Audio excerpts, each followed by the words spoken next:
Captain Taeho Kim stood on the bridge of the Soul's Pride, watching the stars through the wide windows.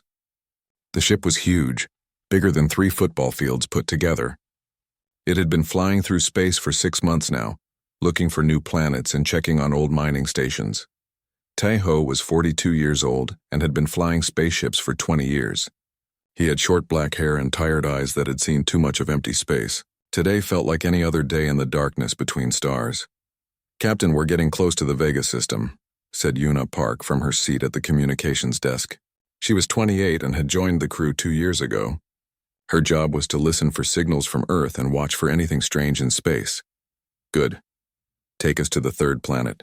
We need to check the mining robots there," Taeho said. He sat down in his captain's chair and looked at the screen showing their path through space. The Soul's Pride was Earth's best exploration ship.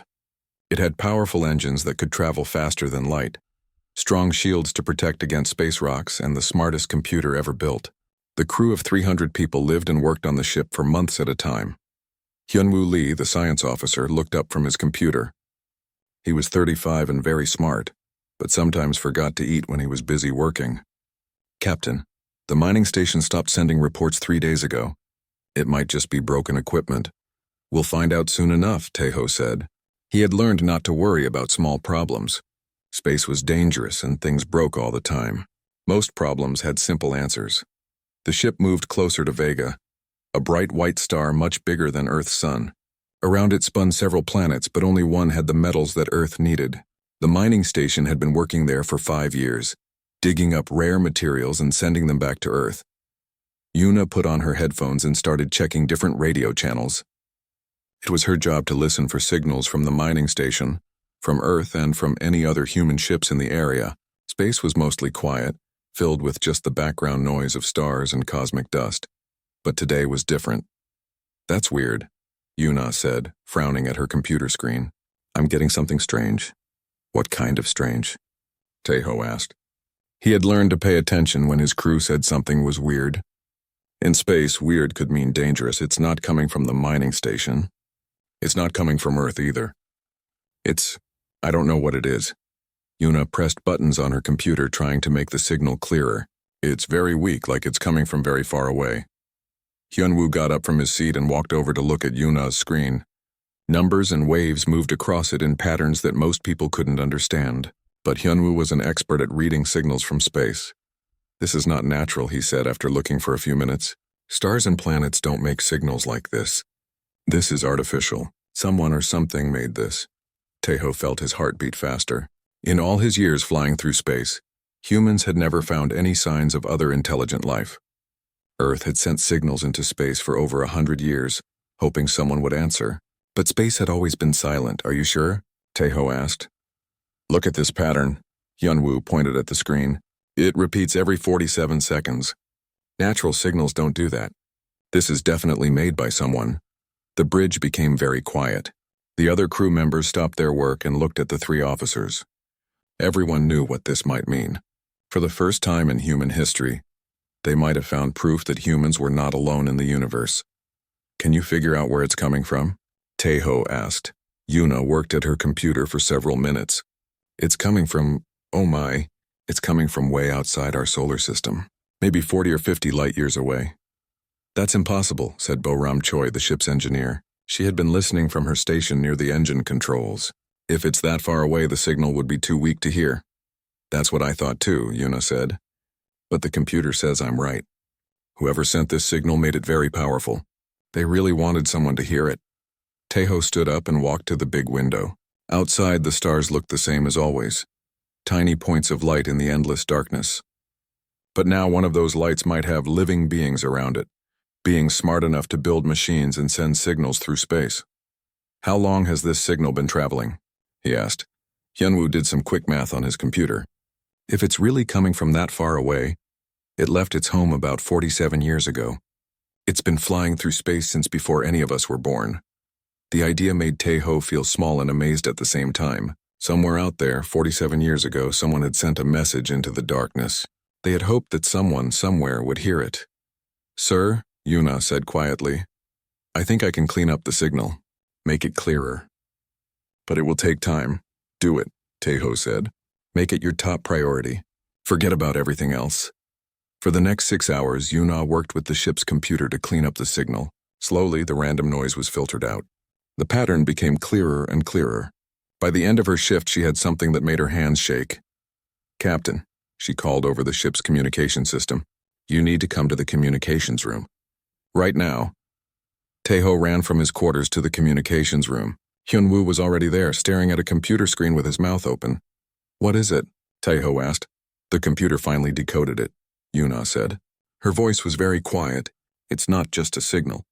It's a message. And Captain, I think you should sit down." Taeho sat in a chair next to the computer.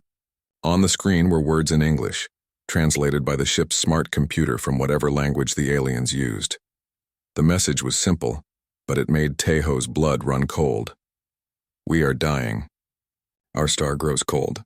We have tried everything. If anyone hears this, please, we are afraid." The three humans sat in silence, reading the message over and over. Somewhere in the darkness between the stars, an entire alien civilization was calling for help. They had been calling for 47 years, sending their message into the void and hoping someone would answer. And now, finally, someone had heard them. But they were so far away. Even traveling at the speed of light, it would take years to reach them. By the time any help could arrive, would there be anyone left to save? Taeho looked at his crew and made a decision that would change everything. They were going to answer that call for help, no matter what it cost.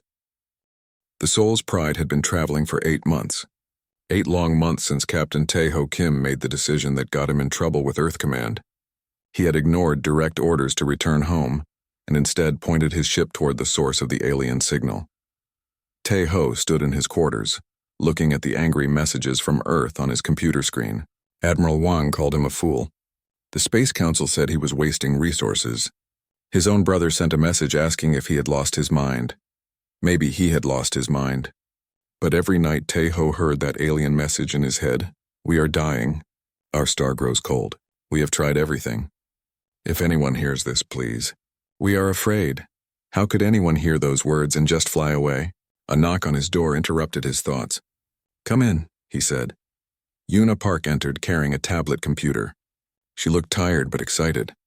"Captain, we're almost there. Hyunwoo says we'll reach the Kethvan system in 2 hours." That was what the aliens called their star, Kethvan. During the long journey, Yuna had worked with the ship's computer to decode more of their language. The aliens called themselves the Vellani, and their home planet was named Thesara. "How's the signal now?" Taeho asked. "Much stronger, but..." Yuna looked worried. "Captain, it's not good. The signal is getting weaker every day. I think they're running out of power." Taeho nodded. He had feared this might happen. The Vellani had been sending their message for almost 50 years. Whatever power source they used, it was clearly failing. "Tell the crew to prepare for arrival," he said. "And Yuna, good work. None of this would be possible without you." She smiled and left. Taeho put on his uniform and walked to the bridge. Through the big windows, he could see a red star growing larger ahead of them. Kethvan looked sick, dimmer and redder than it should be for a star its size. "Captain on the bridge," announced Bo-Ram Choi from her engineering station. The crew had stayed loyal to Taeho throughout the journey, even though they all knew they might face punishment when they returned to Earth. "Status report," Taeho said, sitting in his captain's chair. Hyunwoo looked up from his science station. "The star is definitely dying, Captain. It's burning through its fuel much faster than it should. I estimate it has maybe 20 years left before it collapses completely." "And the planet?" "Thesara is the 3rd planet from the star. It should be warm enough for life, but..." Hyunwoo shook his head. "The temperature readings are terrible. The whole planet is freezing." As they got closer, the Soul's Pride sensors painted a picture of a dying world. Thesara had once been beautiful, with blue oceans and green continents. But now the oceans were starting to freeze and the continents were covered in ice and snow. "I'm detecting artificial structures," said Dae Hyun-yu, the ship's biologist. He was a quiet man who spent most of his time studying plants and animals from different planets. "Cities, I think. But they're underground." "That makes sense," Hyunwoo said. "If their world is freezing, they'd move underground where it's warmer." "I'm also detecting the signal source," Yuna added. "It's coming from the largest underground city. Should I try to contact them?" Taeho thought about this carefully. First contact with an alien species was supposed to follow strict rules. There were procedures, committees, and months of planning involved. But the Villani were dying. They didn't have time for bureaucracy. Send a response, he decided. Tell them we received their message. Tell them we're here to help. Yuna worked at her station for several minutes, then pressed a button. Message sent, Captain. They waited. The bridge was completely silent except for the quiet hum of the ship's engines. Everyone held their breath, wondering if the aliens would respond. Then Yuna's computer started beeping. Captain, I'm getting a response. Put it on the main screen, Tejo ordered. The big screen at the front of the bridge flickered to life. At first there was just static, then slowly an image formed. It showed the face of an alien being. The Villani looked somewhat like humans, but with important differences. Their skin was pale blue and seemed to shimmer in the light. They had large dark eyes and no hair on their heads. Instead of ears, they had small holes on the sides of their heads. But despite their alien appearance, the emotion on the being's face was unmistakably human. It was surprise, hope, and joy all mixed together. When the alien spoke, the ship's computer translated its words into English. You came. After all these years, someone actually came. The alien's voice shook with emotion. I am Beltar, speaker for the Villani people. We had given up hope that anyone would ever hear our call. Tejo stood up from his chair. He felt nervous but also excited. He was about to become the first human to have a conversation with an alien being. I am Captain Tejo Kim of the human starship Soul's Pride. We received your message and came as quickly as we could. We want to help. Veltar's large eyes grew even wider. Humans, he said slowly as if testing the word. You call yourselves humans. And you traveled all this way just to help us? Yes, Tejo said simply. Your message said you were dying. We couldn't ignore that. For a moment, Veltar couldn't speak. Then tears began flowing down his blue face. In 300 years of sending that message, you are the first to respond. The very first. The weight of those words hit everyone on the bridge. For 3 centuries, the Villani had been calling into the darkness, hoping someone would hear them, and humans were the first species to answer. Can we meet in person? Tejo asked. We'd like to see your world and understand how we can help. Yes, please, Veltar said eagerly. I'll send you coordinates for our main city. But Captain Kim, you should know that things are very bad here. We may be beyond help. Let us be the judge of that, Tejo said. 2 hours later, a small shuttle from the Soul's Pride landed on the frozen surface of Thesara. The landing site was near a large metal structure that stuck up from the ice like a tower. This was the entrance to the underground city. Tejo led a team of 5 people down into the alien city. Boram Choi came as the engineering expert, Daehyun Yu as the biologist, and 3 security officers just in case. The underground city was incredible. Huge tunnels connected vast chambers carved from rock. The walls were covered with beautiful crystal formations that glowed with soft light. But the light was dim, and many areas were completely dark. Veltar met them at the entrance. He was tall and thin, wearing robes that seemed to be made from the same crystal as the walls. Despite his alien appearance, his movements and expressions reminded Tejo of a tired old professor. Welcome to Thesara, Veltar said sadly, or what's left of it. As they walked through the city, Veltar explained what had happened to his people. The Villani had been a peaceful species that loved art, music, and learning. They had built a beautiful civilization that lasted for thousands of years. But 50 years ago, their star began to die too quickly. Their scientists couldn't explain why. The star grew cooler and redder, and Thesara began to freeze. The Villani moved underground and tried to survive on geothermal energy from deep in the planet. We tried everything, Veltar said, as they walked past empty chambers that once held millions of people. We built machines to keep our star burning. We tried to move our people to other planets. We even tried to artificially heat our world. What happened? Boram asked. We failed, Veltar said simply. Our technology wasn't good enough. Our star continued to die, and our people began dying too. That's when we started sending the message you received. They reached the heart of the city, a vast chamber with a dome ceiling. In the center stood a massive machine that hummed quietly. This was the power generator that kept the city alive, but even Tejo could see it was failing. How many of your people are left? Daehyun asked quietly. On this world? About 10 million, Veltar said. There were once 5 billion of us. The The humans looked at each other in shock. An entire civilization had been reduced to just 10 million survivors, huddled in underground cities on a freezing world. "We have other cities," Velthar continued, "but they're all failing. Some have already gone dark. We estimate we have perhaps 5 years before the last of our power runs out." Tejo felt angry and sad at the same time. How could the universe be so cruel? The Villani seemed like good people who had done nothing wrong. They didn't deserve to die just because their star was sick. "Velthar," he said, "I want you to know something. Humans don't give up easily. If we're going to find a way to help you." The old alien looked at him with those large, dark eyes. "Captain Kim, I appreciate your desire to help. But our own scientists worked for 50 years and found no solution. What can you do that we could not?" Tejo smiled. "We can think like humans, and humans are very good at finding solutions that other people think are impossible." For 3 weeks, the crew of the Soul's Pride worked alongside Villani scientists in the underground cities of Thesara. The humans learned more about the alien technology, while the Villani learned about human engineering and problem-solving methods. Captain Tejo Kim sat in the main laboratory, watching Boram Choi and a Villani engineer named Kethval work together on a power converter. Despite the language barrier and different ways of thinking, the two engineers had become friends quickly. "The Villani are incredible with energy manipulation," Boram said during their daily meeting. "They can do things with power that our best scientists only dream about." "But Captain," Tejo asked, "they think too big. Every solution they try involves massive projects like restarting their star or moving their entire planet. They never consider smaller, simpler solutions." Hyunwoo nodded from his seat at the conference table. "I've noticed the same thing.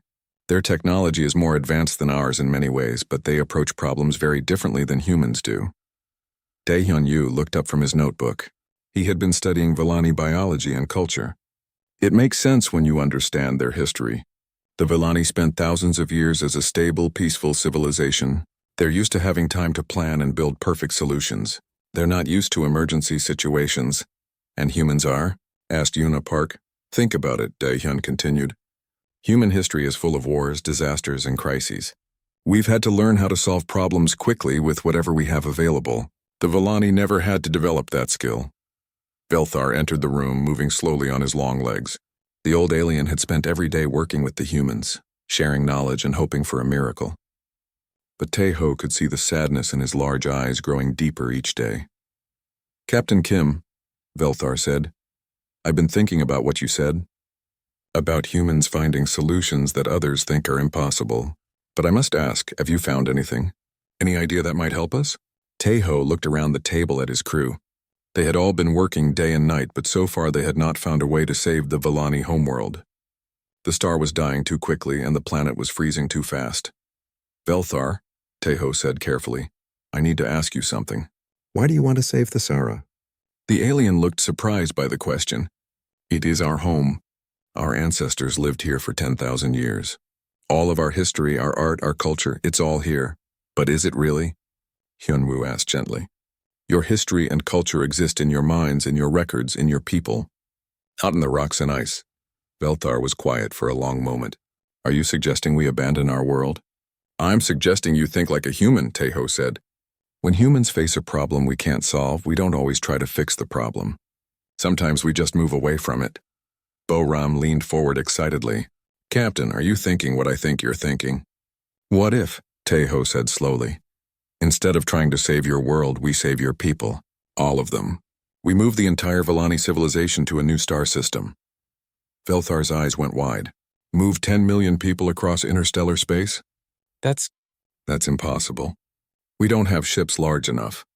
We don't have the resources." "No," Tejo said with a smile. "You don't, but Earth does." The room fell silent. Yuna was the first to speak. "Captain, Earth Command ordered us to return home months ago. They're probably sending ships to arrest us right now." "Are they?" Tejo asked. "Or are they curious about what we found out here?" He stood up and walked to the communication console. "Yuna, I want you to send a message to Earth. Tell them exactly what we found here.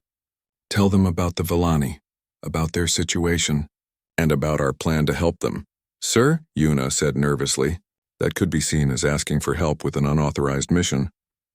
"Good," Tejo said. Because that's exactly what I'm doing. Velthar looked confused. I don't understand.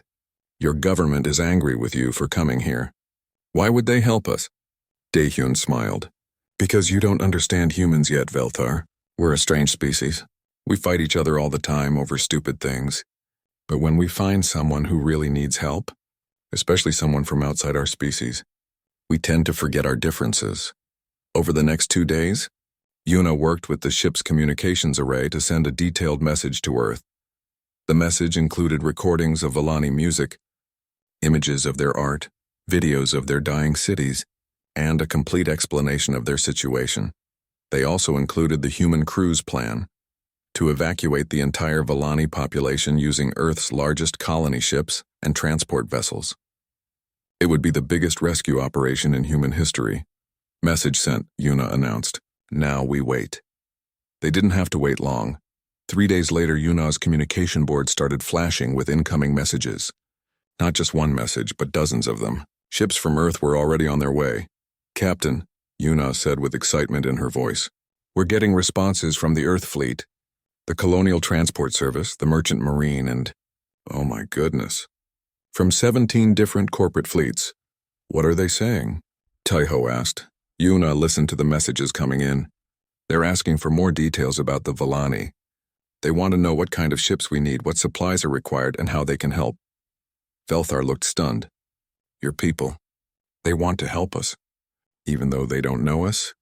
That's what humans do, Boram said simply. We help. But the most important message came from Admiral Sujin Kang, commander of the Earth Fleet. Her message was short and direct. Captain Kim, you're either the biggest fool in the galaxy or the bravest person I've ever met. Probably both. The fleet is coming to help. Hold your position. Over the following weeks, ships began arriving in the Kethvan system. First came the military vessels, fast cruisers and destroyers that secured the area and set up communication networks. Then came the big ships, massive colony transports designed to move thousands of people between star systems. Admiral Sujin Kang arrived on the flagship Incheon, a ship so large it could carry the entire population of a city. She was a small woman with gray hair and hard eyes. But when she met Velthar for the first time, her expression softened. So you're the ones who called for help, she said to the alien leader. I've heard your message. It's good to finally meet you. The Admiral brought not just ships but also experts, engineers who specialized in building space habitats, doctors who could study Vallani biology, and diplomats who could help organize the massive evacuation. But the biggest surprise came from Earth itself.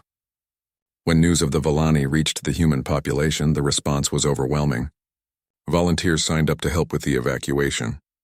Companies donated supplies and equipment. Children sent messages of support to the alien refugees. I don't understand, Velthar said to Tejo, as they watched human ships fill the space around Thesara. Why do your people care so much about strangers? Tejo thought about the question. Maybe it's because we know what it's like to be alone. Humans spent thousands of years thinking we were the only intelligent life in the universe. Finding you, finding out we're not alone, it changes everything. The evacuation plan was ambitious but simple. The largest ships would take most of the Vallani population to a new star system that human explorers had already identified, Kepler 442, with a stable star and several planets suitable for colonization. But there were challenges. The Vallani needed different air to breathe than humans. Their food was completely different. Their technology was powered by energy systems that humans didn't fully understand. This is where human creativity shone. Engineers like Boram Choi worked with Vallani scientists to design hybrid life support systems. Biologists created new growing chambers for Vallani food plants. Technicians learned to maintain alien power systems. It shouldn't work, Velthar said one day as he watched humans and Vallani working together to modify a transport ship. Our species are so different. Our technology, our biology, our ways of thinking, none of it should be compatible. But it is working, Tejo pointed out. Sometimes the best solutions come from putting different ideas together. As the evacuation ships were prepared, Velthar shared more of his people's history with the humans. The Vallani had once been explorers too, traveling to other stars and meeting other species. But those other species had either died out or moved so far away that contact was lost. "You are not the first aliens we have met," Velthar explained, "but you are the first who answered our call for help. The others, they listened to our message and decided we were not worth saving." This made Teho angry. How could any intelligent species ignore a cry for help? "Well, you've met humans now, and we don't abandon people who need help." 3 months after Admiral Kang arrived, the evacuation fleet was ready. 50 ships ranging from military transports to converted cargo vessels, all modified to carry Vellani passengers safely across interstellar space. But as they prepared to leave, new problems appeared. The star Kethvan was becoming unstable faster than anyone had predicted. Solar flares and gravitational anomalies threatened both the ships and the remaining cities on Thesera. "We're running out of time," Admiral Kang told the assembled captains. "We need to get everyone off that planet in the next 2 weeks, or we might lose them all." The star Kethvan was dying faster than anyone expected. What should have taken 20 years was happening in months. Admiral Sujin Kang stood in the command center of the Incheon, watching the sensor readings with growing concern. "The star's core is collapsing," reported the ship's science officer. "We're seeing massive solar flares every few hours now. If this continues, the whole system could become uninhabitable within days." Admiral Kang looked at the evacuation schedule on her screen. According to the plan, they needed 6 more weeks to move all 10 million Vellani off Thesera, but the star wasn't going to give them 6 weeks. "Get me Captain Kim," she ordered. Teho appeared on the communication screen a few minutes later. He was on the surface of Thesera, coordinating the loading of evacuation ships. Behind him, Admiral Kang could see Vellani families carrying their belongings toward transport shuttles. "Captain, we have a problem," Admiral Kang said. "The star is destabilizing faster than predicted." "How many Vellani are still on the planet?" "About 4 million, Teho replied. "We've been moving them as fast as we can, but there are complications. Many of the underground cities are deep beneath the surface. It takes hours just to bring people up to the loading areas." As if to emphasize his point, the ground behind Teho shook violently. Another solar flare had hit the planet, sending dangerous radiation across the surface. "Sir," said Wu Jinhan, the construction chief who had been working on the evacuation ships, "we might be able to speed things up. But we'll need to take some risks." Admiral Kang had met Wu Jin when he arrived with the second wave of ships from Earth. He was a practical man who built things quickly and efficiently, even if they weren't pretty. "What kind of risks?" "We stop worrying about comfort and start worrying about survival," Wu Jin said. "Pack more Vellani into each ship. Use cargo holds as passenger areas. Strip out unnecessary equipment to make room." Boram Choi, who was listening from her position at an engineering station, nodded. "It can work, Admiral." "The journey to Kepler 442 takes 3 months. The Vellani can survive in crowded conditions for that long if they have to." "What do the Vellani think about this?" Admiral Kang asked. Velthar's voice came through the communication system. The old alien was helping coordinate the evacuation from the surface. "Admiral, my people have been dying slowly for 50 years.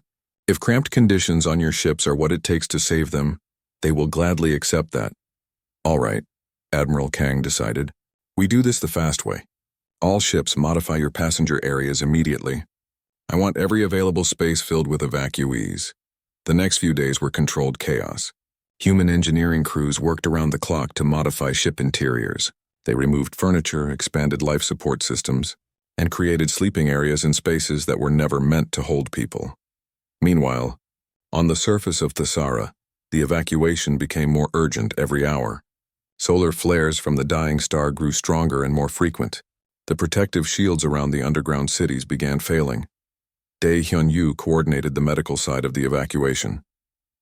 "We're seeing radiation sickness in some of the Vellani, who have been on the surface too long," he reported. "Their biology is different from ours, but radiation affects them the same way." "How bad is it?" Admiral Kang asked. "Not fatal yet, but it will be if we don't get them out of here soon." Mi Young-song, the logistics coordinator, was tracking the movement of people from the underground cities to the ships. "We're moving about 50,000 Vellani per day now," she reported. "At this rate, we'll have everyone off the planet in 3 months. "We don't have 3 months, Admiral Kang reminded her. "We have maybe 3 weeks. That's when Jin-A Lim, one of the shuttle pilots, came up with a dangerous idea. "What if we use the mining tunnels?" she suggested. There are old mine shafts that connect some of the cities directly to the surface. We could bring people up faster. Those tunnels haven't been used in decades, Velthar protested. They might not be safe. Safe is a relative term, said Seokjino, another pilot. They're definitely safer than staying on a planet with a dying star. Admiral Kang made another difficult decision. Do it, use the mining tunnels. But be careful, we can't afford to lose people in cave-ins. The evacuation shifted into high gear. Human pilots like Jin-A and Seokjin flew their shuttles through dangerous conditions, dodging solar radiation and flying through unstable weather. They carried load after load of Volani refugees from the underground cities to the waiting ships. But the star wasn't done making things difficult. Admiral, called the sensor operator, massive solar flare incoming. It's bigger than anything we've seen. How long until it hits? Admiral Kang asked. 20 minutes. All ships emergency evacuation protocols. Admiral Kang ordered over the fleet communication system. Get your people to radiation shelters immediately. The solar flare hit Thessera like a hammer. The planet's magnetic field, already weakened by decades of stellar instability, couldn't protect the surface. Radiation levels spiked to deadly levels. 3 evacuation shuttles were caught on the surface when the flare hit. Jin-A Lim was piloting one of them, loaded with 200 Volani refugees. My engines are failing, she reported over the radio. The radiation is interfering with the power systems. Can you make it to orbit? Asked Flight Control. Negative. I'm going down. Admiral Kang watched helplessly as the shuttle crashed on the planet's surface. There was no way to send a rescue mission. The radiation levels were too high for any ship to safely land.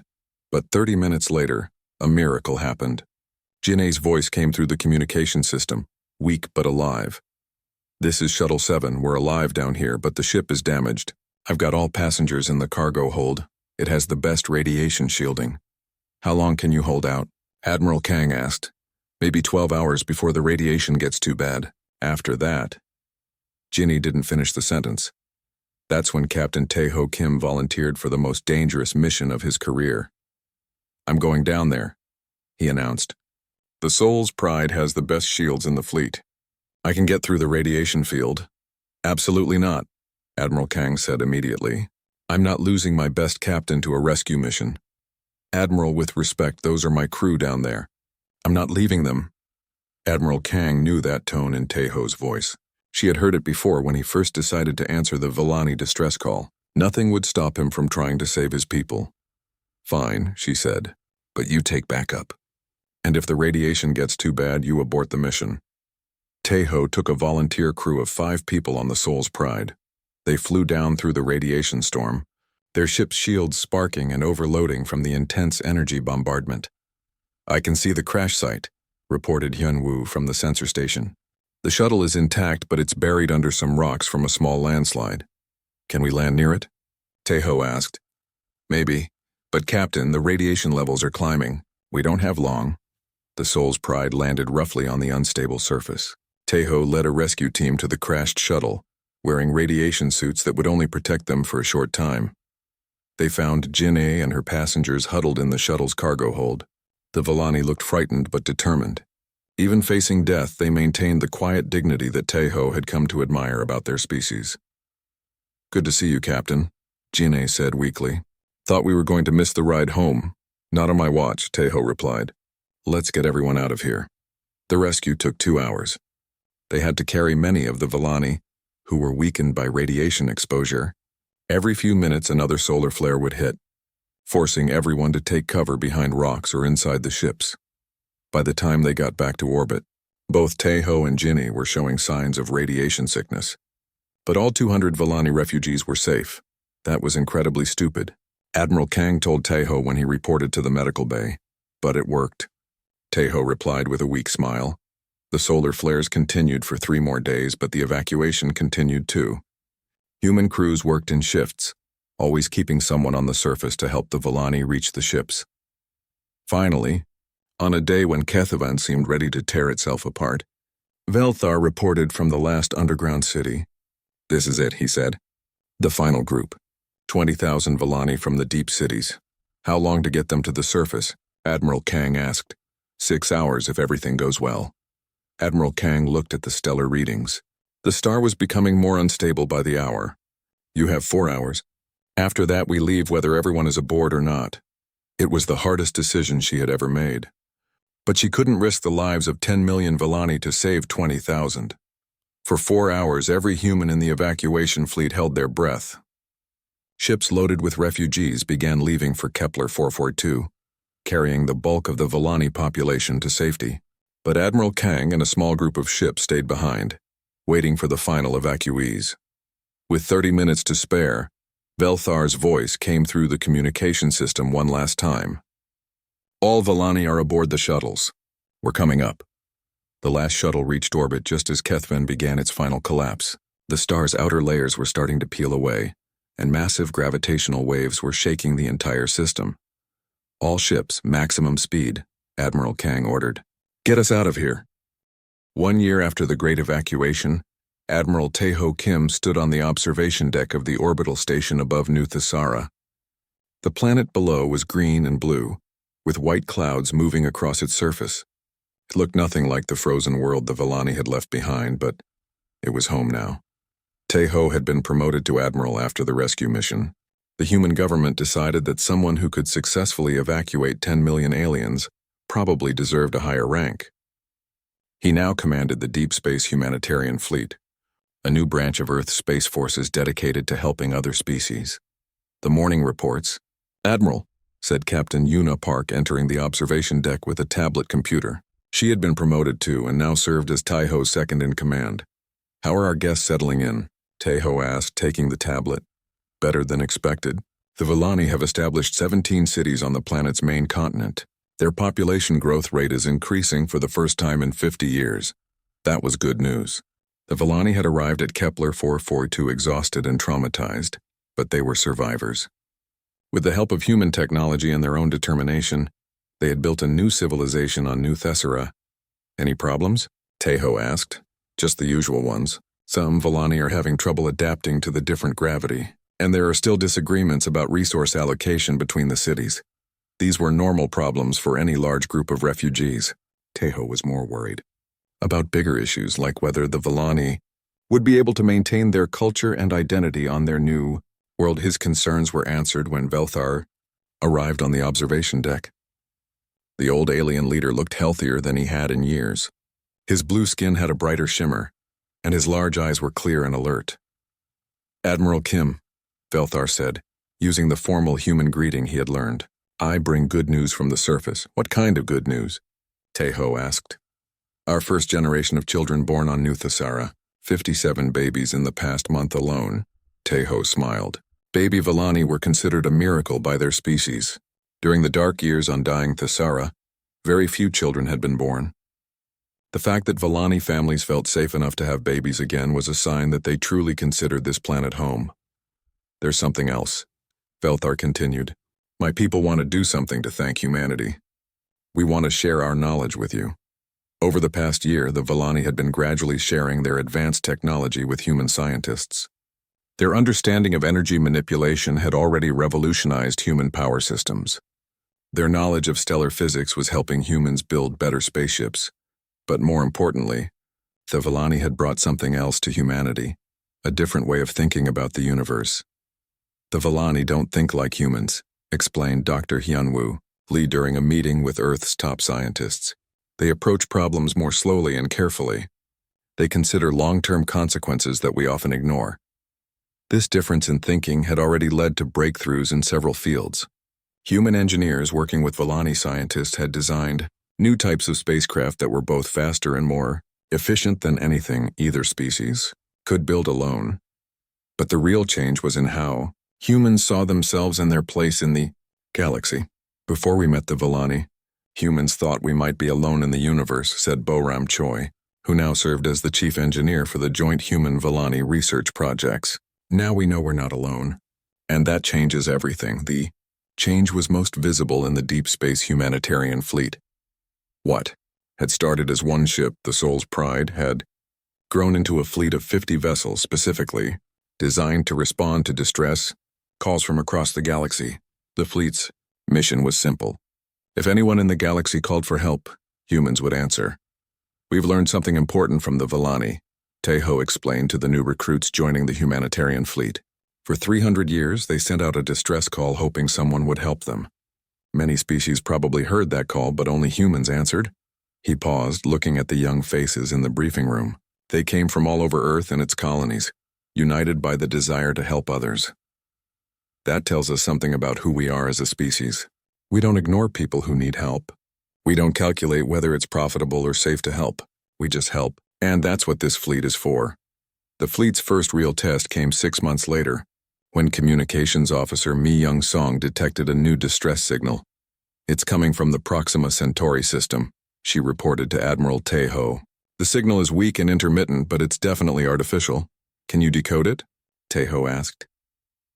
Mi Young worked at her computer for several hours, using techniques she had learned from studying the original Villani message.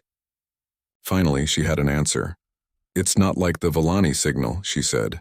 This one is different. The beings sending it call themselves the Keth, and Admiral, they're not asking for rescue. They're asking for someone to stop a war. The message from the Keth was disturbing. They described a conflict between two factions of their species that had been going on for decades. Their planet was being destroyed by weapons that poisoned the air and water. Millions of their people had already died. We have tried to make peace, the message said, but both sides refused to listen. Perhaps a neutral voice from outside our world could help end this madness. It was a very different request from the Villani distress call. The Keth weren't asking to be rescued. They were asking for mediators to help stop a war.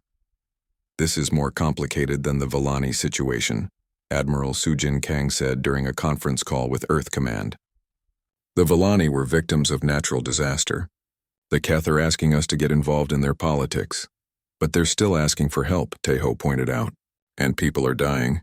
The debate lasted for weeks. Some people on Earth argued that humans shouldn't interfere in alien conflicts. Others said that ignoring a call for help went against everything humanity had learned from the Villani experience. The decision was finally made by Velthar himself. The Villani leader addressed the Earth Assembly in a speech that was broadcast across human space. When my people called for help, he said, we were not asking humans to solve our problems for us. We were asking for someone to care enough to try. The Keth are asking for the same thing. Humans taught us that no one should face extinction alone, but that principle should also apply to wars, conflicts, and other disasters. If someone calls for help, the response should not be to calculate the costs and benefits. The response should be to help. Velthar's speech convinced the Earth Assembly. The Deep Space Humanitarian Fleet was authorized to respond to the Keth distress call. 3 ships from the fleet made the journey to Proxima Centauri. The mission was led by Captain Dae-hyun Yu, who had studied diplomacy and conflict resolution since the Villani rescue. The Keth situation was indeed more complex than anything humans had faced before. But after months of careful negotiation, the human mediators helped the 2 Keth factions reach a peace agreement. We could not have done this without outside help, said the Keth leader. Sometimes it takes a neutral voice to remind people why they should stop fighting. News of the successful Keth mediation spread quickly across human space. More distress calls began arriving from other star systems. Some were requests for rescue, like the original Villani message. Others were requests for medical help, technical assistance, or conflict resolution. Each call was answered. We're becoming known throughout this part of the galaxy, Yuna reported to Tae-ho during one of their weekly meetings. There are at least 12 different species that have heard about what we did for the Villani and the Keth. And? Tae-ho asked. Some of them are sending us messages of thanks. Others are offering to help with future rescue operations. And a few are asking if they can join our humanitarian fleet. This was unexpected. Humans had started the humanitarian fleet to help other species. But now other species wanted to help too. The first alien to officially join the fleet was a Villani named Kethnan, one of Velthar's nephews. He served as communications officer on a human ship, using his knowledge of alien languages to help with first contact situations. Then came a Keth engineer who specialized in conflict resolution technology. Then a member of a species called the Vorthan, who had expertise in medical emergency response. Within 2 years, the Deep Space Humanitarian Fleet had become truly multi-species. Ships carried crews of humans, Villani, Keth, Vorthan, and others, all working together to answer distress calls from across the galaxy. We've started something bigger than we realized, Tejo said to Velthar as they watched a joint human-alien crew prepare for another rescue mission. No, Velthar corrected him gently. You didn't start this. This was always part of what makes intelligent beings special. The desire to help others, to reach out to those in need. Humans just reminded the galaxy that this quality still exists. Admiral Tejo Kim looked out at the stars, thinking about the journey that had brought him here. It had started with one message, a cry for help from a dying world. That cry had led to the rescue of an entire civilization, the formation of new alliances, and the creation of something that had never existed before. A truly galactic community dedicated to helping those in need.